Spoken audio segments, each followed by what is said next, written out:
Hello, this is Angela of angelicartisan.com. This is a sped up time-lapse video showing how I made a pair of tiger swallowtail butterfly wing earrings out of leather. I transferred the pattern to the leather first by dampening the leather and then using a pattern that I printed out on printer paper with regular ink. I just used a pen to trace over the pattern to get it onto the leather. And now you'll see me cutting out all the little gaps with an angle-headed utility knife. I like this kind of knife instead of an X-Acto knife because it's easier on your wrists.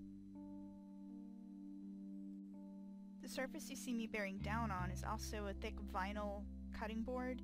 You can also get a self-healing cutting mat from just about any craft store around.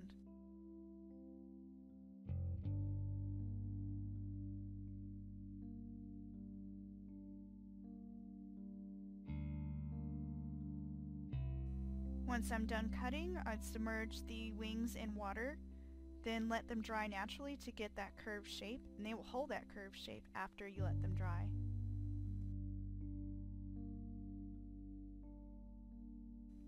And now I'm using Eco-flo, a water-based leather dye.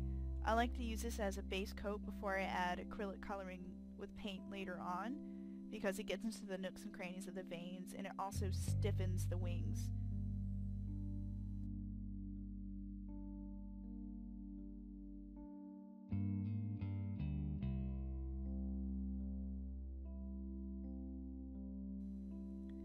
I'm applying the paint with this organic sponge. They sell wool daubers for dabbing on dye, and I think that's so you don't get streaks in your paint, or in your dye. But I just use the organic sponge and it works just the same to me and it saves money.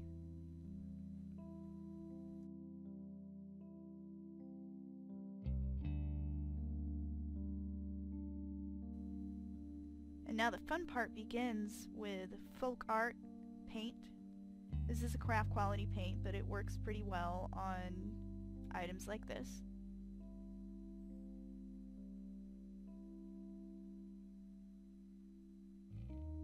Sometimes you'll need to apply more than one coat to make sure that it has an even coat. You can't see the layer underneath.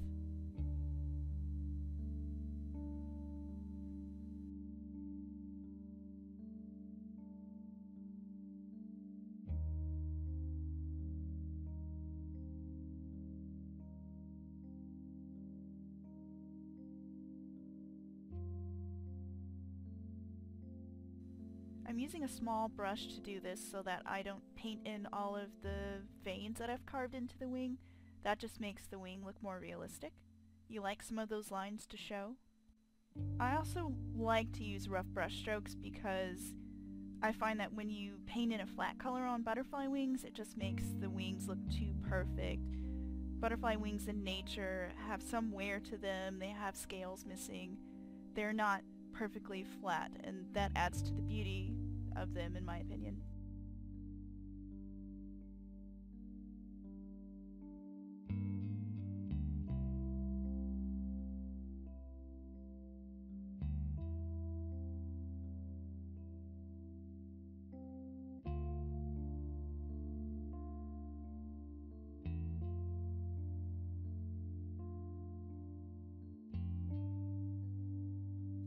Now I'm coming in with a metallic blue as a base coat for the spots on the bottom of the wings.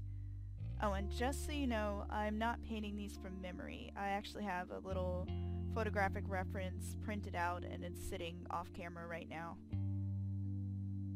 Once I paint these a few times though, sometimes I can paint them from memory. Like monarch butterflies I can almost do by memory now. Luna moths I can definitely do from memory. You guys really like your Luna moths. But you know, I can't blame you, they are quite cool.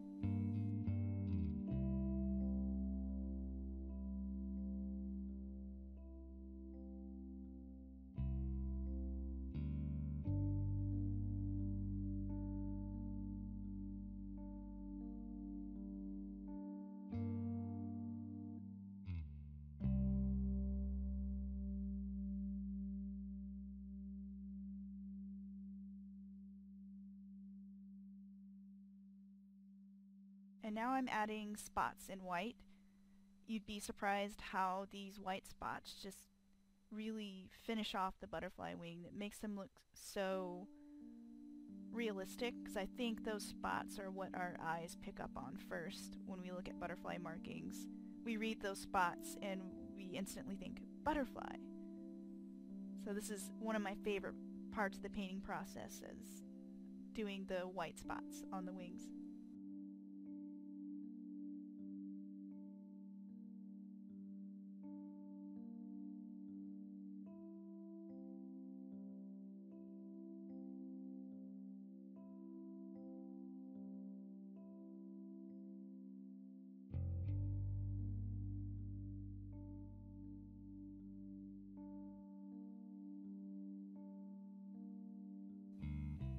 And believe it or not, all of this detail is super therapeutic. I just love doing it. You get into a zone where you're just sort of meditating as you paint all the spots in just the right place. I think that's why leather crafting is so addictive.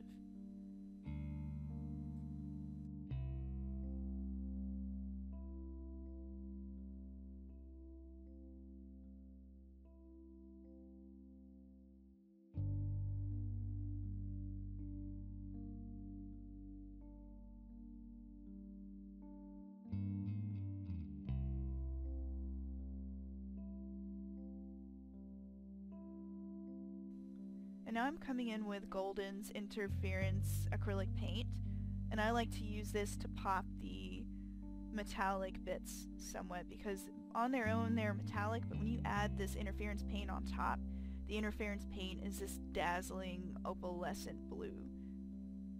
It's a bit of a pricey paint, so be prepared to pay if you want to use it in your projects. I'm using an interference blue on this project. Their interference paint comes in different colors, and you can use it to tint the color beneath it, because it will show the color beneath it, and when the light shines on it, it'll show the color that you're painting with the interference paint.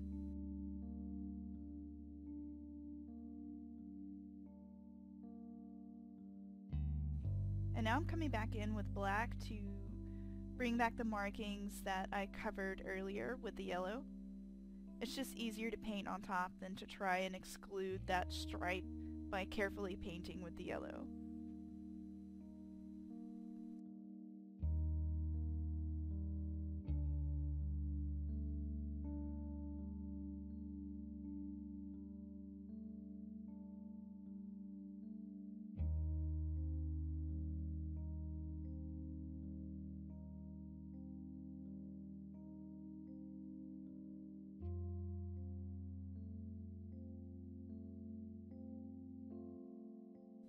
Now I'm finishing these wings off with just a touch of orange on the inside wings.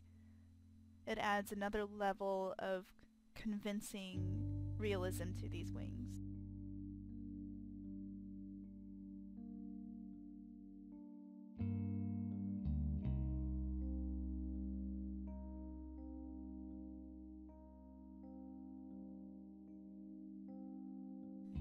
What you see me using here is a small routing tool. I think I got it at Harbor Freight Tools. It comes with a lot of different heads. This is just a diamond dusted drill bit that's really tiny, and I drill through it on the vinyl mats. You don't want to mess up the surface of your table. It's another reason I like these big, thick vinyl mats over the thinner, self-healing mats. To finish off these wings, I like to use Liquitex Satin Varnish. And what that does is it allows the metallic finish of the interference paint to show through, while also keeping the more matte effect of the acrylic paint, the regular acrylic paint. And I like to show that contrast between metallic and matte with my painting effects by using the satin varnish, because if you use matte varnish, it'll just take all the shine out. And if you use gloss varnish, it just makes everything shiny. So I find satin varnish to be the nice middle ground. Thanks for watching! You can see more of my work at angelicartisan.com. You can also click subscribe to keep up with my latest videos here on YouTube. Be sure to check out the rest of my channel for more leather crafting tutorials, as well as other useful videos for crafters.